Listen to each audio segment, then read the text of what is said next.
2022, November 23. Startups and regulations. Removing excessive regulations is the key to nurture innovative startup ecosystem. At a time when a solid startup ecosystem is playing a great role in introducing new technologies and innovating services, South Korea still remains a top market settled with regulations even for local ventures, a recent report showed. On the surface, official figures regarding the Korean startup market are not so bad. After all, the country runs the Ministry of SMEs and Startups, a state agency fully dedicated to nurturing startups in a way that helps the broader economy find a fresh growth momentum and stay competitive on the global market. The ministry on Monday announced the number of startups whose sales exceed 100 billion won, $73.8 million, stood at 739 at the end of last year, up 60.7% from a year earlier.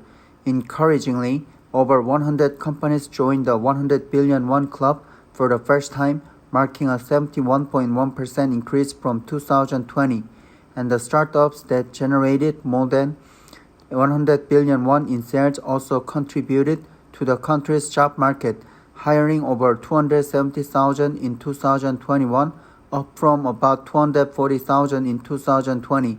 Given that the Korean economy struggled during the pandemic period, the visible growth of startups and their expanded market coverage come off as a hopeful sign for the sector.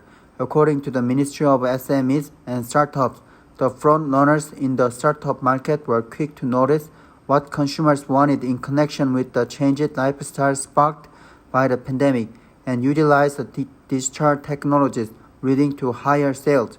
Companies offering innovative delivery services based on mobile apps, for instance, pulled off a faster growth as more people stayed home and worked remotely due to the spread of the COVID-19. However, not all facets of the Korean startup sector are positive. According to a survey of 256 startups by the Korea International Trade Association, 1 in 4 startups, or 25.4%, consider shifting their offices outside of Korea. The main reason is to avoid local regulations that remain a stumbling block for developing and commercializing innovative services. In general, startups both at home and abroad find it difficult to secure investment, funds, and talented engineers when they try to float a new business. In South Korea, navigating through complex regulations is as hard as timely investment and recruitment, if not more burdensome. There are a growing number of startups whose fledgling yet innovative services collapse due to the rigid regulations and complicated procedures. This is not a new problem. In the past decades, the Korean government came under attack for its excessive regulations that hindered the growth of new business items. Both liberal and conservative administrations had pledged to push for deregulations, but such promises turned out to be empty lip services as related laws to reform regulatory blocks failed to pass through the National Assembly.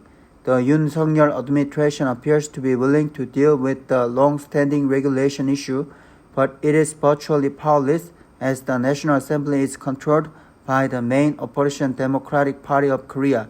This is why the ruling People Power Party proposed a total of 77 pieces of legislation since the Yoon administration started in May, but none of them have passed in the National Assembly. The administration is now trying to untangle some of the regulatory excesses by revising enforcement decrees in related laws, but what is urgent is to pass key legislation that strike at the heart of the problematic regulations. The KITA survey showed that there are 4,961 regulatory clauses in the related laws as of May this year, little change from the 14,857 clauses found a decade ago. This is largely because new regulations popped up as soon as old rules were removed in the National Assembly. Considering the importance of startup-centered innovation in the digital era, the Yoon administration should make concerted efforts to remove unnecessary regulations and streamline business licensing procedures that slow the convergence of new technologies, while working with lawmakers to help pass the related reform peers.